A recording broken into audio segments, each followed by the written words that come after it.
حاضری نحمده ونصلي ونسلم على رسوله الكريم أما بعد فأعوذ بالله من الشيطان الرجيم بسم الله الرحمن الرحيم إذ يقول لصاحبه لا تحزن إن الله معنا وفي مقام آخر بسم الله الرحمن الرحيم إن الله وملائكته يصلون على النبي حق جاءت النبي يا أيها الذين آمنوا صلوا عليه وسلموا اللهم صل على سيدنا مولانا محمد وعلى آل سيدنا مولانا محمد وعلى آله وسلم. Unexpectedly, I've been asked to say a few words. I wasn't expecting to do that because our honourable teacher and Ustaz is present here. Qadria is here, and many reciters of Naat Sharif praises of the Prophet are here. It would have been right for them to take up this time, but on the instructions of my elder brother, I'll just say a few words, because we are here today gathered for a gathering of Isali Thawab, which means to send the Thawab. So I hope that what we are doing today reaches to two very beloved and important souls of this connected especially to this madrasa, for everybody who is here. And we are doing that in connection with the day of Sayyidina Abu Bakr Siddiq radiyallahu ta'ala anhu. And the thing that I would just like to say is the Naat Sharif that was recited before me and the Manqabat was referring to the wafa of Abu Bakr Siddiq radiyallahu anhu. Wafa in Arabic, as an Arabic word, means loyalty. To be loyal and faithful, the meaning of wafa. Now where this comes from is a study of the life of the Prophet ﷺ and the connection and friendship of Sayyidina Abu Bakr Siddiq to the Prophet ﷺ. And one of the refrains in the Naat that he was reciting in the Manqabat was Thani Ithnain.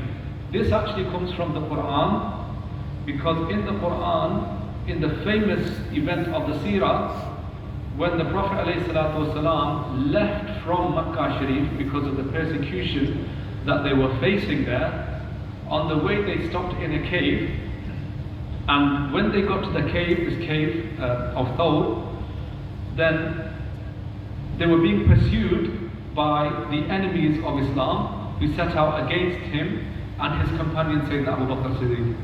In this particular event, when Sayyidina Abu Bakr Siddiq raised concerns and fears about what might happen to the Prophet ﷺ, Allah subhanahu wa ta'ala narrates the event in the Quran.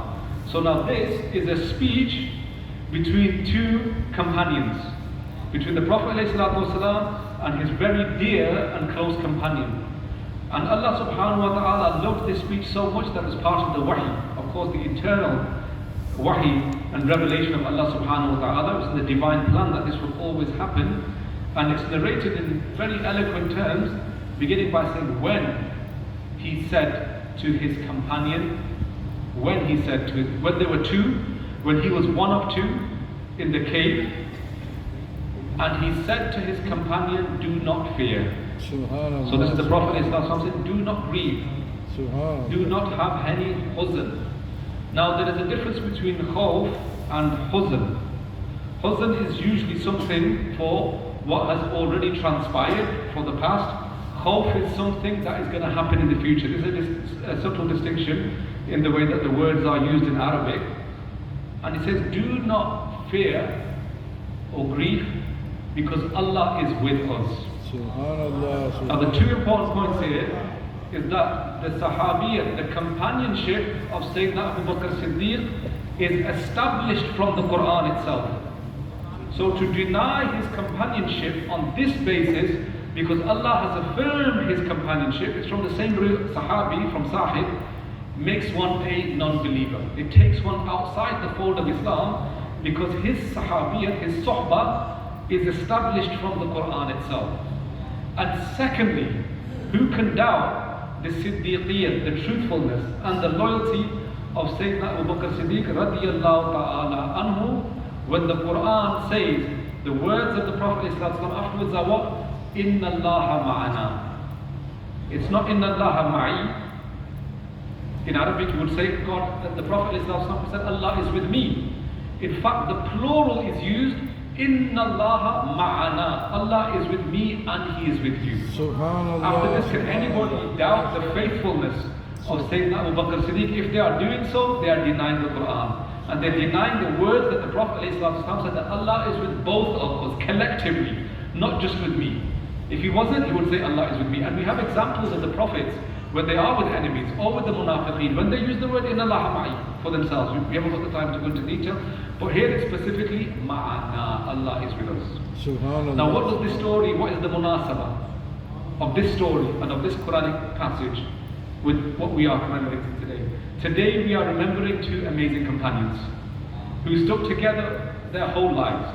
And I would say as a model, they took the companionship of the Sahaba Kiram. We don't compare anyone, of course, to the Prophet ﷺ, but as the Sahaba were with each other. And they were, as it says in the Quran, companionship means that you are merciful to each other. If you notice how the Sahaba are described in the Quran, they are referred to as Ashidda al-Kufar. So to their enemies, they were tough, they were strong. But to each other, Rahama Ubaina. Subhanallah, Subhanallah. But amongst each other, they were compassionate. Subhanallah. They were kind. They were soft-hearted. But when it came to the enemies, then in that instance, as our teacher explains to us, to show softness and compassion or weakness is actually what? It's a bad trait. It's not a good trait. It's not a good characteristic. A good characteristic is to be merciful, compassionate, and kind to your own. But when it comes to your enemies and those that want to harm you, and when it comes to the beloved, then you are tough and then you are strong. And that characterizes, I think, we don't have time to go into detail, but the way that they stuck together in every hardship, they were together in every journey, every difficulty, and in good times and in hard times they shared that together. And all of us here today can learn a lesson from that amazing friendship that my father had with Malak Muhammad Sadiq Sahib Marhum Rahmatullah Alayh. And we should try to base our friendships, our loyalty, our trustworthiness on the basis of the great friendships that have existed throughout history. And I will not be exaggerating that when you look at the friendships described by the great awliya and the Sufiya, like Mulana Rumi, like Shaykh Sadi Rahmatullah, like Shaykh Abdul Qadir and Jilani, that's the kind of friendship that we read about, the kind of companionship that we should have, the kind of dealings that we should have with each other. And then I will go on one further now. That on the stage here is Qibla Sayyid Zaid Hussain Shah Sahib. He can say a lot more about this. And my father's loyalty to Qibla Shah Sahib was something where I hope that some people did witness it, but I wish that many more had seen it. The kind of love and friendship that they had when they would just speak for hours all night.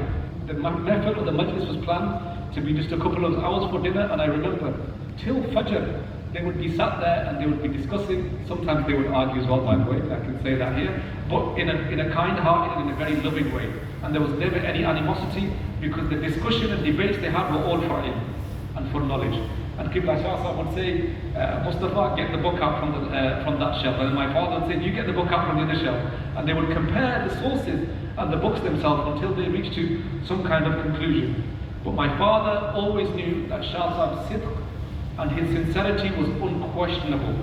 That's why he would never leave his side no matter what anybody else tried to put in his ears. And that's what friendship is about. We don't have what they call kache kaam, or these kind of soft or weak ears where somebody puts something into your ears and then you go against those long-term loyalties and friendships. They never did that with each other.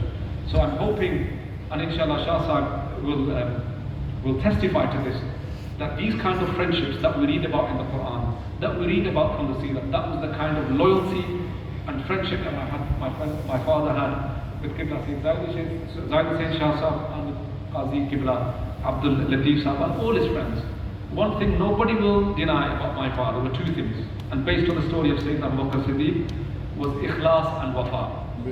I think these two characteristics will characterize his entire life. He was sincere, trustworthy, always remained loyal to his friends. Everybody could always depend on him and they could count on him. And what speaks to that? The testimony is the two scholars on the stage here.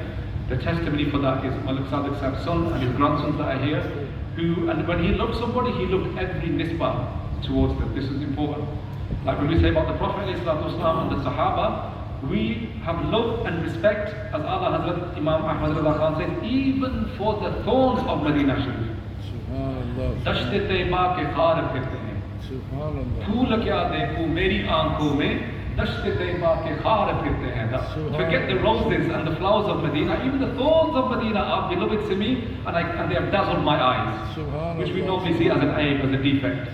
So you look every nisbah towards them, and the same way my father loved his family. He was here today, Malak Sahib and his sons, and also he had love for his friends, always remain loyal, trustworthy, and sincere towards them. May Allah subhanahu wa ta'ala allow us to follow in the footsteps of the great ulama on the stage, of these great friendships, and of course above all Sayyidina Abu Bakr Siddiq, who modelled himself on the life and the seerah and the character of Muhammad Rasulullah alayhi salatu wasalam, wa ma alayna illa al-balagh. Subhanallah, mashallah, mashallah.